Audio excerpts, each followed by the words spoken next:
राधे राधे दोस्तों। जय श्री कुंज बिहारी, जय श्री हरिदास। कैसे हैं आप सब? आशा करती हूँ ठाकुर जी की कृपा से सब अच्छे होंगे। दोस्तों, आज हम लेके आए हैं प्रभु श्री जगन्नाथ जी का एक सुंदर सी कथा। क्योंकि अभी आषाढ़ की मास चल रहा है और अभी श्री जगन्नाथ जी का स्नान यात्रा, रथ यात्रा सब कुछ इसी मास को होता है। दोस्तों, आप सभी लोग जानते हो कि श्री जगन्नाथ जी हर साल 15 दिन के लिए बीमार हो जाते हैं। आज जानेंगे क्यों श्री जगन्नाथ जी 15 दिन के लिए बीमार पड़ जाते हैं और इसके पीछे का रहस्य और कथा क्या है। तो चलिए सुनते हैं श्री जगन्नाथ जी का बीमारी क्यों हो जाता है और कैसे चले आते हैं हमारे ठाकुर जी भक्त की सेवा करने के लिए, और उस भक्त का 15 दिन का बीमारी खुद अपने आप पे ले लेते हैं। तो चलिए सुनते हैं आज की कहानी। बहुत ही अद्भुत प्रसंग है आज की। आंखें बंद करके सुनिएगा तो आँखों में आंसू रोक नहीं पाओगे और आपको साक्षात भक्त और भगवान के दर्शन होने से कोई नहीं रोक पाएगा। हरे कृष्ण दोस्तों, राधे राधे। दोस्तों, बहुत साल पहले की ये कथा है। उड़ीसा में प्रभु जगन्नाथ जी के एक अनन्य भक्त रहते थे। नाम था उसका माधव दास। माधव दास जी भगवान श्री जगन्नाथ जी से बेहद प्रेम करते थे। हर समय भगवान से बातें करते थे। भगवान श्री जगन्नाथ भी उनसे बातें करते थे। बहुत सारी लीलाएं उनके साथ करते थे ठाकुर जी। बस माधव दास के जीवन में सिर्फ जगन्नाथ जी और वो थे। भक्त श्री माधव दास जी के जीवन में जगन्नाथ जी के अलावा और कोई भी नहीं था। सिर्फ जगन्नाथ जी पे पूरे जीवन समर्पण कर दिए थे श्री माधव दास जी ने। दिन प्रतिदिन सुबह शाम हर समय बस यही रटते थे श्री माधव दास, जय जगन्नाथ, जय मेरे प्रभु, मेरे ईश्वर, मेरे परमेश्वर, मेरे माधव, मेरे जगन्नाथ। माधव दास के लिए श्री जगन्नाथ देव ही सब कुछ थे। कोई बातें हो तो भी जगन्नाथ जी से करते थे, कुछ कहना हो तो भी जगन्नाथ जी से करते थे। माधव दास उन्हें भोग भी लगाते थे, उनकी सेवा करते थे। प्रभु श्री जगन्नाथ जी को पोशाक धारण भी करवाते थे। ऐसे ही पूरे ज़िंदगी श्री जगन्नाथ जी के नाम पे गुजार दिया था माधव दास जी ने। अब तो काफ़ी बूढ़े भी हो चले थे माधव दास जी। इतना बूढ़ा हो गया था कि अब शरीर उसका साथ देना भी बंद कर दिया था। बहुत समय समय पर बीमार भी हो जाते थे माधव दास। एक बार अचानक से माधव दास जी को उल्टी और दस्त हो गए थे। जो कुछ भी खाते थे वो पचता ही नहीं था। बहुत ज़्यादा बीमार पड़ गए थे माधव दास। इतनी परेशान होकर भी माधव दास ने कभी भगवान का सेवा करना नहीं भूला था। एक समय ऐसा आया कि माधव दास जी में अभी कोई हिम्मत भी नहीं बचा हुआ था। शरीर कांपता था हर समय।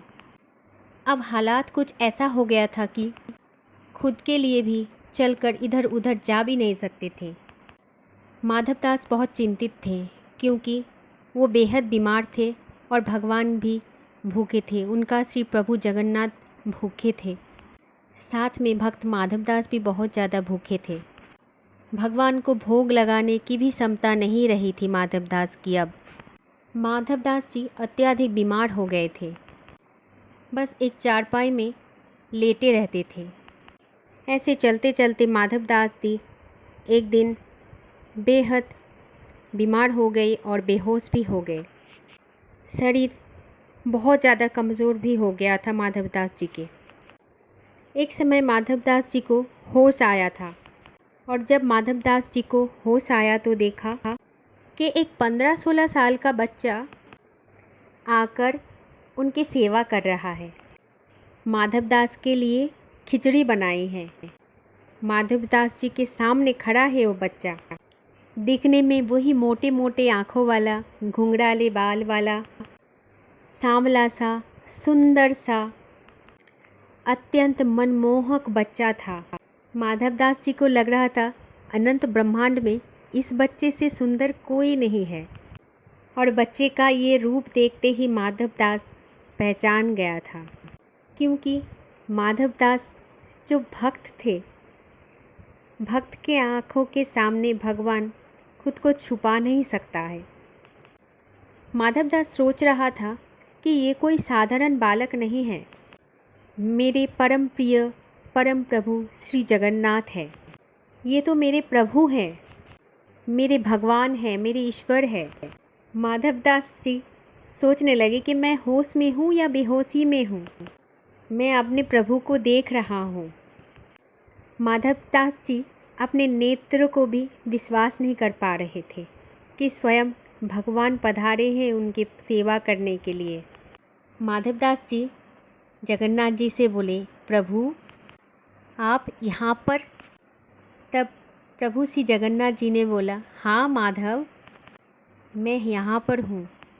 तब माधवदास जी प्रभु से पूछा, प्रभु आप मेरे लिए खिचड़ी बना रहे हैं, आप मेरी सेवा कर रहे हैं? उठने की भी हिम्मत नहीं था माधवदास की भी, शरीर साथ नहीं दे रहा था उसका, बेहद कमज़ोर हो गया था।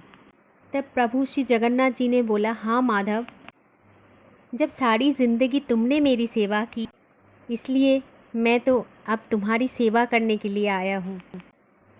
देखो माधव, जितना प्रेम तुम मुझसे करते हो उतना ही प्रेम मैं भी तुमसे करता हूँ। तुमने तो हमेशा मेरे खान पान का, मेरी पोशाक का, मेरी हर छोटे बड़े चीज़ का तुमने अच्छे से ध्यान रखा है। लेकिन जब अब तुम इतना असहाय हो, तुम मेरी सेवा नहीं कर सकते, तो अभी से मैं भी तुम्हारे खान पान का, तुम्हारी पोशाक का, तुम्हारी हर वो चीज़ का मैं ध्यान रखूँगा।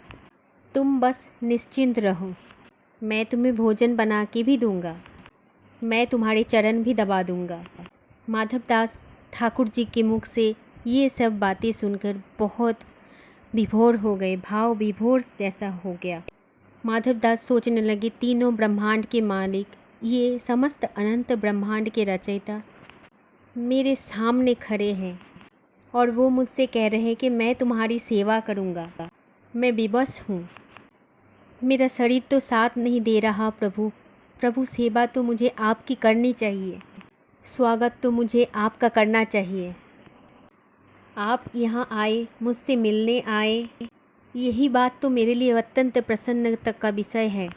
मेरे प्रभु श्री जगन्नाथ जी मेरे सामने खड़े हैं और यदि आप मेरे लिए कुछ करना ही चाहते हैं प्रभु, तो आप तो अनंत ब्रह्मांड के रचयिता हैं, परमेश्वर है, सर्वेश्वर है, तो आप क्यों ना मेरी इस बीमारी को ही दूर कर दीजिए, मुझे पहले जैसा सक्षम कर दीजिए, ताकि मैं पहले जैसे स्वस्थ हो जाऊं और आपकी पहले जैसा सेवा कर सकूं।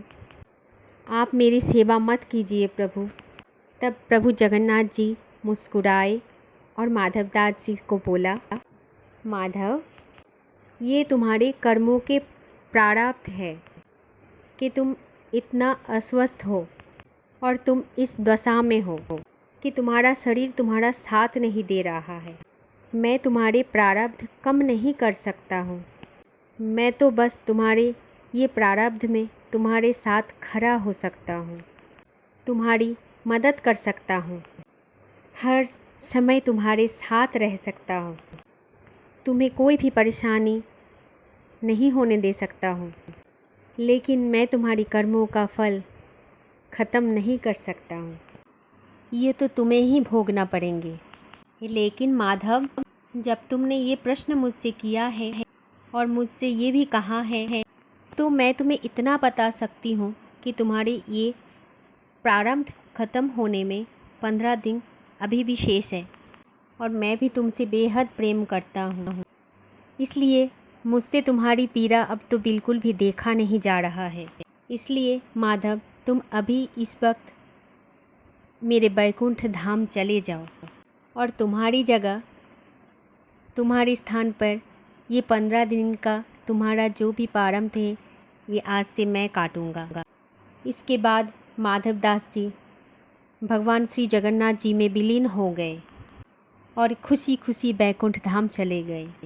और वो 15 दिन माधवदास जी का उस पीड़ा का, उस बीमारी का, शरीर के भीषण कष्ट, भीषण दुख का जो माधवदास की प्रारब्ध थे, स्वयं भगवान श्री जगन्नाथ जी आज भी काट रहे हैं। प्रभु श्री जगन्नाथ आज तक भी वो 15 दिन अपने भक्तों की प्रेम में काटते हैं। हम सभी को पता है कि साल में 15 दिन भगवान श्री प्रभु जगन्नाथ जी 15 दिन बीमार ही रहते हैं और भगवान श्री जगन्नाथ जी का मंदिर सबके लिए बंद कर दिया जाता है। और इन दिनों भगवान को काढ़ा पिलाया जाता है, दूध का भोग लगाया जाता है, 56 भोग भी नहीं लगाया जाता है। भगवान को बस फल खिलाए जाते हैं। भगवान तो अभी भी अपने भक्त का 15 दिन का प्रारब्ध काट रहे हैं। और भगवान का प्रेम इतना अत्यधिक होता है कि आज तक भी, इस समय भी हर साल भगवान अपने भक्तों के लिए उनकी प्रारब्ध अभी भी काटते हैं। भक्त का वो पीड़ा, वो कष्ट अभी भी सहते हैं। ईश्वर आपकी भक्ति से अत्यंत प्रसन्न होते हैं, लेकिन जो भी कर्म आपने किए हैं, हम सब ने किए हैं, उसका कुछ ना कुछ प्रारब्ध तो होता है जो हमें इसी जन्म में काटना पड़ता है। लेकिन यदि आप ईश्वर की भक्ति में लीन होते हो, प्रभु से प्रेम करते हो, ठाकुर जी से प्रेम करते हो, उसके ऊपर विश्वास रखते हो, अपने जीवन को भगवान श्री प्रभु जगन्नाथ श्री ठाकुर जी के चरणों में समर्पण करते हो, कर्म हमेशा आपका अच्छा रहा हो तो एक बात यकीन मानना कि आपके साथ हमेशा भगवान रहते हैं। आपके हर दुख में, हर सुख में, हर परेशानी में स्वयं वो आपके साथ हमेशा खड़े रहते हैं। वो आपको कभी अकेला नहीं छोड़ के जाते हैं। इसीलिए हर कठिन समय पे भी आपको कभी कुछ भी चीज़ कठिन नहीं लगता है। आपके जीवन में परेशानी आते हैं, चाहे वो कितनी क्यों ना बड़ी हो, लेकिन वो परेशानी हंसते हंसते काट जाते हैं, क्योंकि आपको पता है कि भगवान आपके साथ है, हमेशा आपके साथ है। जब आप ईश्वर की भक्ति में होते हो, समर्पण की भाव में होते हो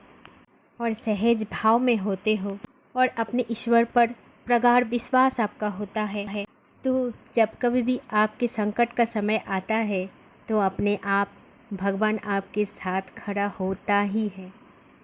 इसीलिए मैं आपको सबको एक ही बात बोलते हैं कि हमेशा भगवान के ऊपर विश्वास रखो, मार्ग हमेशा सच्चा रखो। भगवान आपके साथ हर समय, हर परिस्थिति में खड़े होंगे। जब भी आप संकट में होते हो, आपके आसपास में कुछ ऐसे लोग होते हैं जो भी आपके संकट के समय आपके पास मौजूद होते हैं। वो लोग ठाकुर जी के आदेश पर ही आते हैं।